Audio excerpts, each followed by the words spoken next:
पूर्वीच्या ज्या taste matches व्हायच्या त्याच्यामध्ये बॉलरला घासून बॉलिंग करायला लागायची, हो बॅट्समनला घासून बॅटिंग करायला लागायचं हो आणि बॅट्समनला विकेट द्यायची नाही हे एक ध्येय असायचं. घासून बॅटिंग म्हणजे काही झालं तरी मी आऊट होणार नाही, आणायचंच म्हणजे मी दिवसभर बॅटिंग करणार, हे ॲटिट्यूड होतं. म्हणजे जसं आता त्यानंतर वन डे आलं, त्यानंतर T20 आलं, मोठमोठे सिक्सर्स मारले की म्हणायचं की ती बॅटची टेक्नॉलॉजी खूप सुधारली आहे वगैरे. हे की फक्त बॅटच्या टेक्नॉलॉजीमुळे मोठ्या सिक्सर्स नसतात रे मारत. तो एक वेगळा टॅलेंट आहे, तो डेव्हलप करावा लागतो, त्याचं एक वेगळं टेक्निक आहे, त्याच्याकरता वेगळ्या प्रकारची प्रॅक्टिस आहे.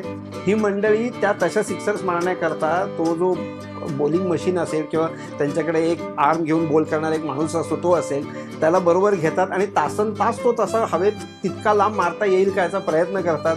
त्याच्याकरता वेगळं त्यांचं फिजिकल ट्रेनिंग होतं की तेवढं मनगटात फोराममध्ये शोल्डरमध्ये ताकदही पाहिजे, तेव्हा तो बॉल असं 90 मीटर आणि 101 मीटर वगैरे जाऊ शकतो.